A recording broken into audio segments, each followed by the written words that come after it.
Hello students, આજે આપણે જોવાનું છે સ્વાધ્યાય 3.3માં ક્વેશ્ચન નંબર 2નો પહેલો દાખલો. 1 થી 4 દાખલા ક્વેશ્ચન નંબર 1માં હતા તે આગળના વિડીયો લેક્ચરમાં આપણે ભણી ગયા. હવે આપણે લોપની જ રીતે ક્વેશ્ચન નંબર 2નો પહેલો સમ ગણવાનો છે. તો જોઈએ. એક અપૂર્ણાંકના અંશમાં 1 ઉમેરતા અને છેદમાંથી 1 બાદ કરતા અપૂર્ણાંકની કિંમત અતિ સંક્ષિપ્ત રૂપમાં 1 બને છે. જો માત્ર છેદમાં 1 ઉમેરતા અપૂર્ણાંકનું અતિ સંક્ષિપ્ત રૂપ 1/2 બને તો તે અપૂર્ણાંક શોધો. આવો જ સમ છે ને 3.2માં આપણે ગણી ગયા હતા. તો એવી જ રીતે અહીંયા સમીકરણ નથી આપ્યા તો આપણે બનાવી નાખવાના અને પછી લોપની રીતે સોલ્વ કરી દેવાના. તો જો એક અપૂર્ણાંકમાં શું હોય? અંશ હોય અને છેદ હોય. તો આપણે ધારી લઈએ. ધારો કે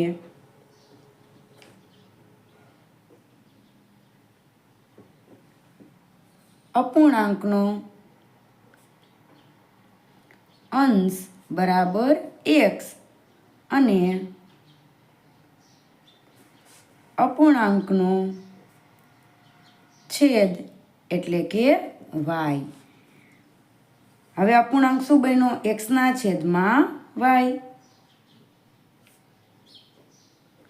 હવે શું કીધું? જો વાંચો. એક અપૂર્ણાંક છે બરોબર, એટલે x/y. એના અંશમાં 1 ઉમેરવાનો, છેદમાંથી 1 બાદ કરવાનો. અંશ એટલે 1 x બરોબર, એમાં શું ઉમેરવાનું? 1 ઉમેરવાનો અને છેદમાંથી 1 બાદ કરવાનો. તો શું મળે? અતિ સંક્ષિપ્ત રૂપ 1 બને છે. તો હવે શું કરશું આપણે? આને આપણે સાદા સમીકરણમાં ફેરવી નાખીએ. તો અહીંયા કાંઈ ન હોય તો શું હોય? 1. હવે ચોકડી ગુણાકાર કરો. 1 સાથે આ x પ્લસ 1નો ગુણાકાર અને 1 સાથે y માઇનસ 1નો ગુણાકાર. તો x પ્લસ 1 બરાબર y માઇનસ 1 તેન તેરે બરોબર, કારણ કે 1 સાથે ગુણાકાર છે એટલે. તો x અને y વાળા પદ આપણે સમીકરણમાં બરાબરની આ બાજુ લેતા હતા અને અચળ પદ બરાબરની આ બાજુ લેતા હતા. તો x છે પ્લસ y, આ બાજુ આવે તો માઇનસ y. માઇનસ 1 હતા, આ બાજુ પ્લસ 1, આ બાજુ આવે તો માઇનસ 1. તો x માઇનસ y બરાબર માઇનસ માઇનસ પ્લસ 1 ને 1 2, આગળ આવશે માઇનસ. સમીકરણ નંબર 1 આપણને મળી ગયું. એવી જ રીતે આપણે સમીકરણ નંબર 2 જોવાનું છે. હવે જો અપૂર્ણાંક હોય એમાં માત્ર છેદમાં જ 1 ઉમેરવાના, અંશને કંઈ કરવાનું કીધું નથી. છેદમાં કેટલા ઉમેરવાના? 1 ઉમેરવાના. તો અતિ સંક્ષિપ્ત સ્વરૂપ કેટલું બને? 1/2 બને. અંશને એમનેમ રાખવાના છે અને છેદમાં શું કરવાનું છે? 1 ઉમેરવાનો છે. તો 1/2 મળે. તો અહીંયા પણ આપણે ચોકડી ગુણાકાર કરી નાખવાનો. તો 2x બરાબર y પ્લસ 1નો ગુણાકાર 1 સાથે એટલે y પ્લસ 1 જ બને. હવે 2x બરાબર yની આ બાજુ લઈ આવવાના. તો આ બાજુ 1 મળશે. આ સમીકરણ નંબર 2 મળી ગયું. હવે શું કરશું? બંને સમીકરણને સાથે લખી નાખીએ એટલે ખબર પડે કે આ પદનો આપણે લોપ કરવાનો છે.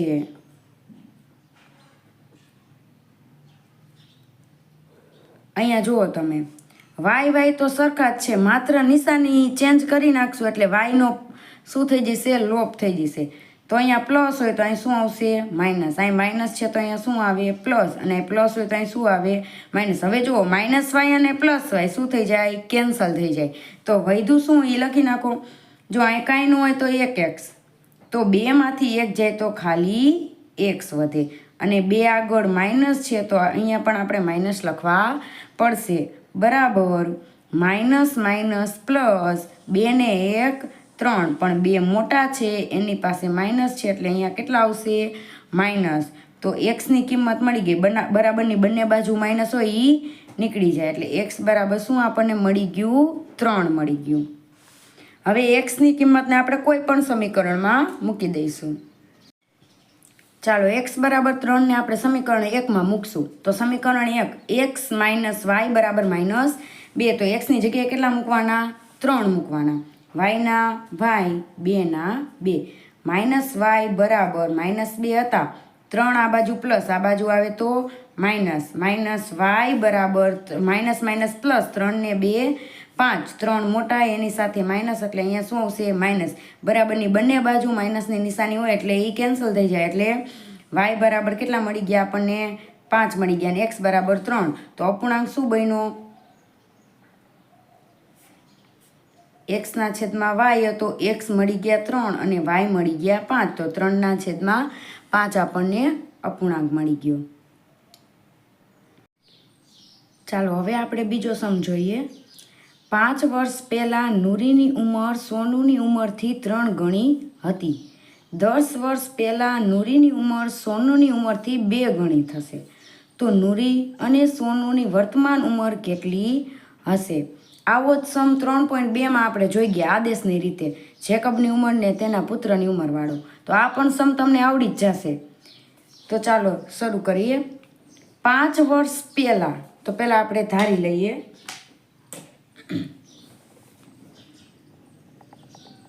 ધારો કે નૂરીની વર્તમાન ઉંમર x વર્ષ હોય તો સોનુની વર્તમાન ઉંમર y વર્ષ. હવે શું કરવાનું? 5 વર્ષ પહેલાં, તો શું કરશું? 5 વર્ષ પહેલાં, 5 વર્ષ પહેલાં નૂરીની ઉંમર સોનુની ઉંમરથી 3 ગણી હતી. 5 વર્ષ પહેલાં એટલે x -5 કોની થાય? નૂરીની ઉંમર, અને y -5 થાય સોનુની ઉંમર. જેમ કે નૂરીની ઉંમર હોય 20 વર્ષ, તો 5 વર્ષ પહેલાં કેટલી હોય? 15 હોય. તેમાં શું કર્યું આપણે? 5 વર્ષ પહેલાં એટલે 5 બાદ કર્યા. એવી રીતે નૂરીની ઉંમરમાં પણ આપણે 5 બાદ કર્યા, અને સોનુની ઉંમરમાં પણ આપણે 5 બાદ કર્યા. હવે શું કીધું છે કે સોનુની ઉંમરથી 3 ગણી હોય નૂરીની ઉંમર. તો બંનેની કમ્પેરિઝન કરી એટલે આપણે તેને બરાબરમાં લખવા પડે. શું કીધું છે? નૂરીની 3 ગણી હોય તો એમાં કાંઈ પણ ફેરફાર કરવાનો હોય તેના સામેવાળામાં ફેરફાર કરવાનો. તો કેટલા ગણી થાય? 3 ગણી. તો x -5 બરાબર 3y પણ ગુણે એટલે 3y, માઇનસના માઇનસ 3 5ને ગુણે એટલે 3 5 15. હવે આપણને ખબર જ છે સમીકરણમાં x વાળું પદ અને y વાળું પદ આપણે સાથે રાખતા હતા, અને અચળ પદ બરાબરની આ બાજુ લઈ જતા હતા. તો એવી જ રીતે કરવાનું. +3y, આ બાજુ હોય તો -3y. 15 તો હતા જ, 5 ને લાવી આપો. -5 આ બાજુ આવે તો +5. x -3y, 15માંથી 5 જાય તો 10, પણ 15 મોટા એની આગળ માઇનસ, એટલે આગળ શું આવશે? અહીંયા માઇનસ આવશે. અહીંયા આપણને સમીકરણ નંબર 1 મળી ગયું. આવી જ રીતે સેમ ટુ સેમ 10 વર્ષ પછીનું કરવાનું. તો હવે શું કરશું? 10 વર્ષ પછી એટલે આપણે પ્લસ કરવાના, પહેલાં હોય તો માઇનસ કરવાના. તો શું આવશે? નૂરીની ઉંમર 10 વર્ષ પછી એટલે x + 10 હોય, અને સોનુની ઉંમર y + 10 હોય. જેમ કે અત્યારે 20 વર્ષ હોય તો 10 વર્ષ પછી કેટલી હશે? 30 વર્ષ હશે. આપણે એમાં 10 વર્ષને એડ કરી દીધા એટલે સરવાળો આવે. હવે શું કીધું છે કે નૂરીની ઉંમર સોનુની ઉંમરથી 2 ગણી થશે, એટલે કે બંનેની કમ્પેરિઝન કરી છે તો બંનેને આપણે બરાબરમાં લખવા પડે. નૂરીની ઉંમર 2 ગણી કીધી તો આપણે સોનુમાં ફેરફાર કરવાનો. તો x + 10 તો હતા જ, 2y ને ગુણ્યા એટલે 2y, પ્લસના પ્લસ 10 2 ને ગુણ્યા એટલે 10 દુ 20 થાય. તો x વાળા પદને y વાળા પદને સાથે લખવાના. બરાબર 20 તો હતા જ, 10 પ્લસ આ બાજુ આવે તો -10. તો x -2y બરાબર કેટલા થશે? 10. સમીકરણ નંબર 2.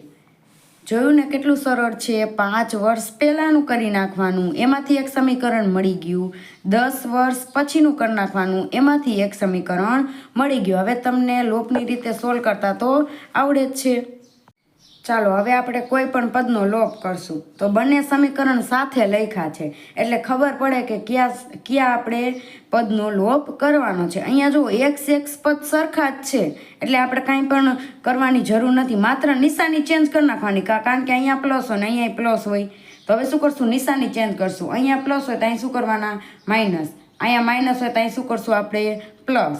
બરાબર? અહીંયા પ્લસ હોય તો અહીંયા કેટલા કરવાના? માઇનસ. બે પદ સરખા હોય ને ત્યારે નિશાની ચેન્જ કરી નાખશો એટલે પદનો લોપ થઈ જશે. હવે શું કરશું? જુઓ એક્સ પ્લસ છે અને એક્સ માઇનસ છે એટલે શું થઈ જાય? કેન્સલ થઈ જાય. તો અહીંયા -3y ને +2y. પ્લસ માઇનસ માઇનસ એટલે 3માંથી 2 જાય તો ખાલી વધે y, પણ 3 મોટા છે તેની પાસે માઇનસ છે એટલે શું આવશે? અહીંયા માઇનસ આવશે. માઇનસ માઇનસ પ્લસ 10 ને 10 20 થાય અને આગળ માઇનસની નિશાની. હવે બરાબરની બંને બાજુ માઇનસ હોય એટલે એ કેન્સલ થઈ જાય. તો y બરાબર મળી ગયા આપણને 20. y બરાબર શું મળી ગયા? 20. એને કોઈ પણ સમીકરણમાં મૂકવાના. સમીકરણ 1માં મૂકી શકો અને સમીકરણ 2માં મૂકી શકો. હવે સમીકરણ 2માં 2y છે ને અહીંયા 3y છે તો અહીંયા 2y વાળામાં મૂકીશ. તો y બરાબર 20 ને સમીકરણ 2માં મૂકતા. તો સમીકરણ 2 લખો. હવે x - 2y બરાબર 10. તો x શોધવો છે એટલે y ની કિંમત મૂકો. 20 બરાબર 10. x 20 દુ 40 બરાબર 10. x બરાબર 40 ને આ બાજુ આવવા દો, પ્લસ થઈ જાય. x બરાબર 50. તો x એટલે આપણે શું ધાર્યું હતું? નૂરીની વર્તમાન ઉંમર ધારી હતી ને, તો નૂરીની વર્તમાન ઉંમર 50 વર્ષ હશે અને સોનુની વર્તમાન ઉંમર 20 વર્ષ હશે. જોયું ને કેટલો ઇઝી સમ છે.